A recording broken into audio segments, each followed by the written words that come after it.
Hey, it's author Adam Bray here. I'm in the barnyard today with the ladies here. I'll give you a little peek there.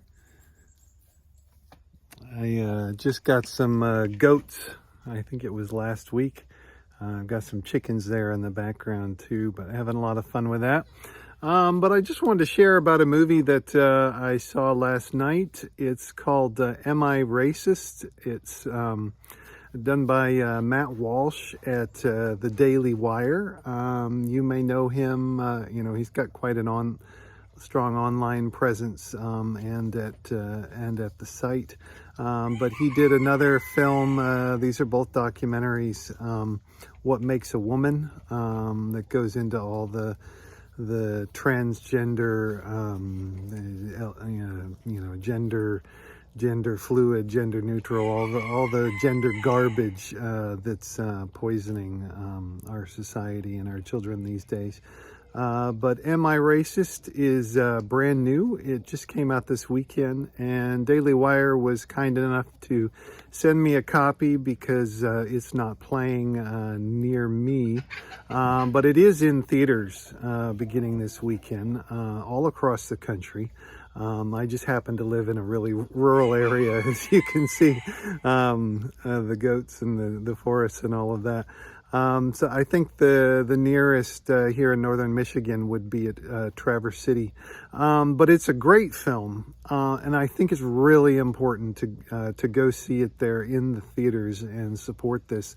Matt, he goes into the whole basically the anti-racist scam that has just been degrading our culture, especially I guess since the George Floyd was it 2020, but I think this really, you could say it went back quite a while, but I think it really took off in the Obama years was where the really big seeds of it were.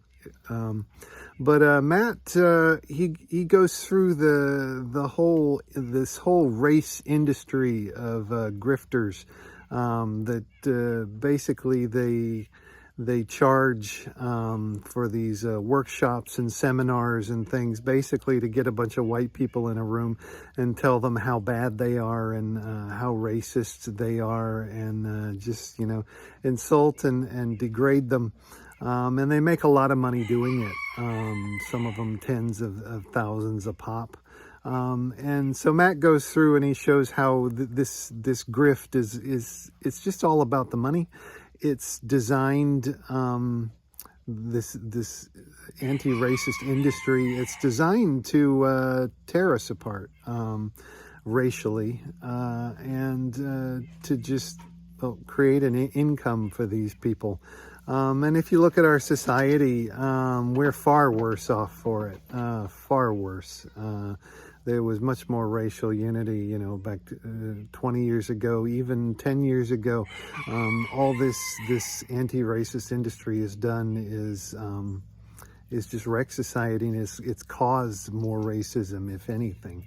But Matt starts off, at the very beginning. He goes and sees some of these people, some of these celebrities in the anti-racist industry. Some have described him as a conservative Borat.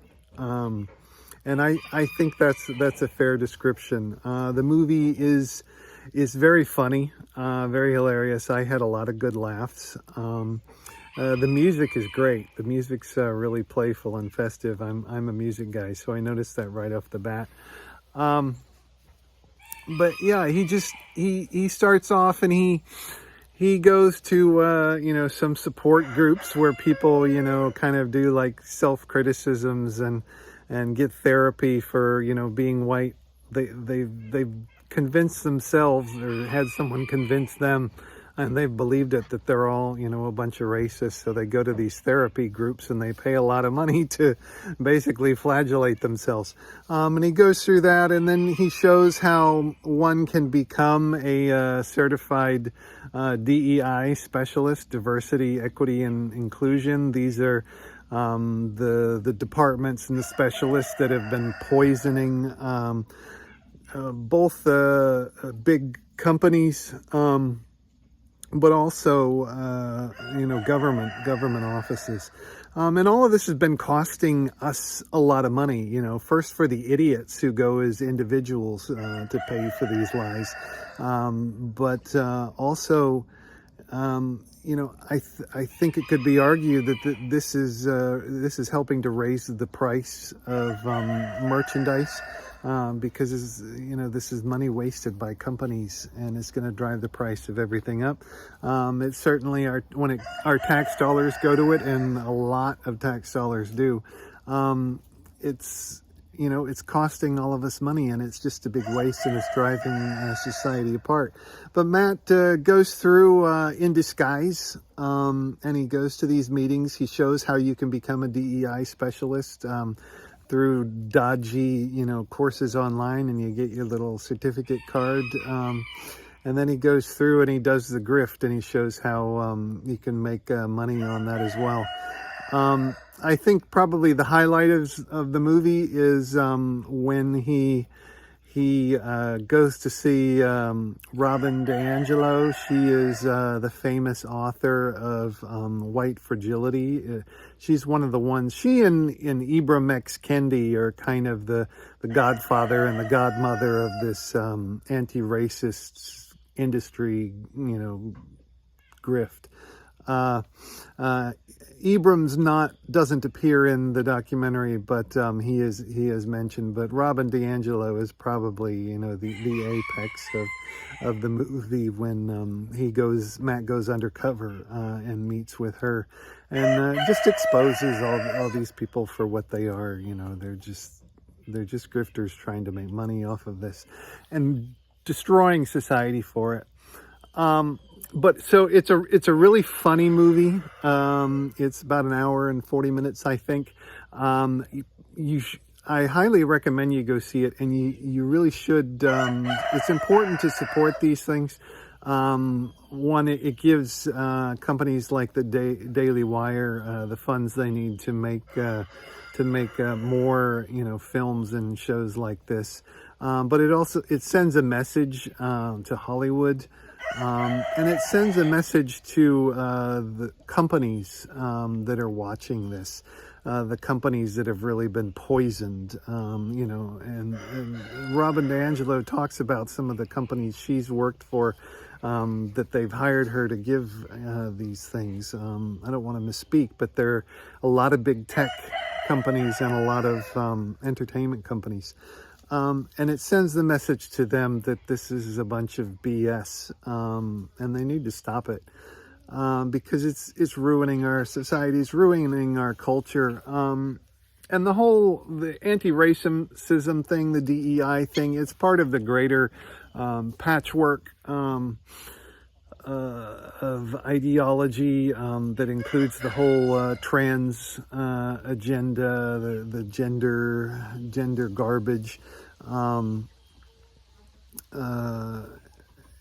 It's all this intersectional oppression stuff, and it's all it's anti-God, it's anti-family.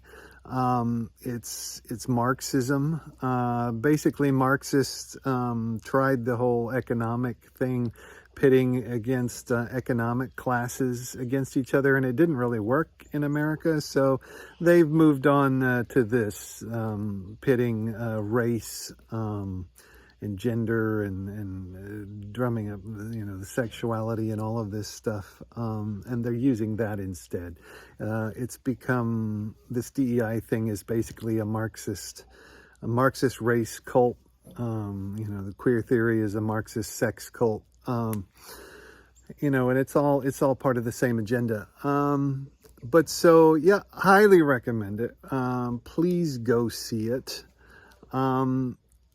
And it's important for me personally, because I see in my industry, as a writer, in publishing, this anti-racism thing, and the whole DEI thing, it's destroyed my industry, in publishing. Publishers and the media, the news media, entertainment, publishing, gaming, they're all the biggest censors, the biggest advocates of censors now, censorship in the West, and they're all rotting from the core from this stuff.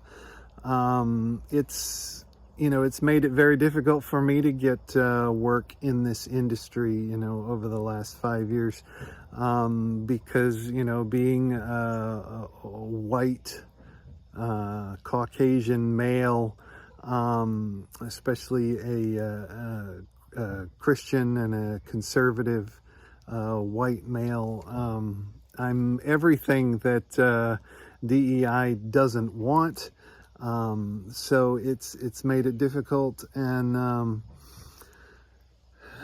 publishers, to appease this whole DEI and this anti-racism push, they will push for writers that don't look like me, don't think like me, don't believe like me.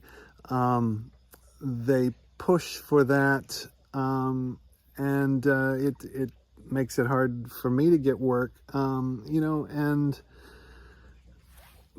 yet it's funny because they, the higher ups, and anyone, as a writer, I'm at the bottom of the totem pole, but anyone higher than me, because I as a writer, I would be the outward face, but anyone at all higher than me, those jobs, they don't change. They're still all white. They're not hiring any persons of color or diversity or anything. Those jobs don't change because those white people, they want to hold on to them. So it's entirely hypocritical. But because, I'm on the bottom, I'm a writer, it's become very difficult to find work in the traditional way. And I remember, when the George Floyd thing happened, lots of colleagues and lots of people in my industry were suddenly doing these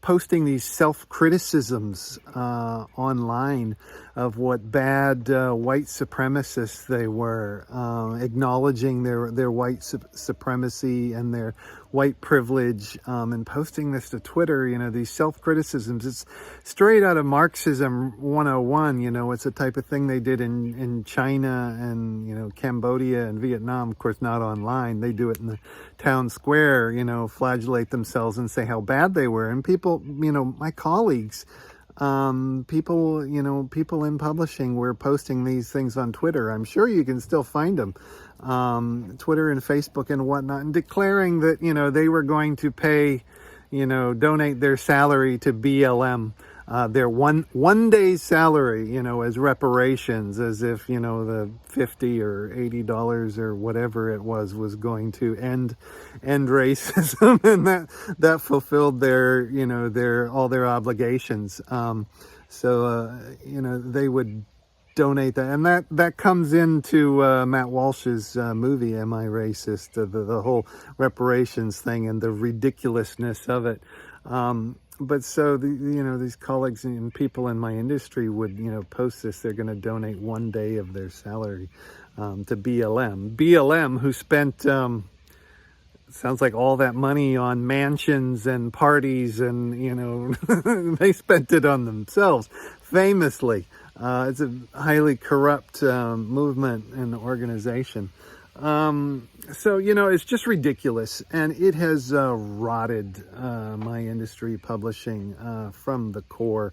So it's, you look at the books that are coming out, and I'm all for freedom of speech. It's just they put out these rot gut DEI, anti-racism things, which it's nothing but racism of another color. It's just, they put out all these books, and meanwhile they censor, they refuse to publish things from conservatives, or Amazon blocks their books, takes them, off out of the catalog. And it's ruined the country. But so anyway, please go see Am I Racist by Matt Walsh.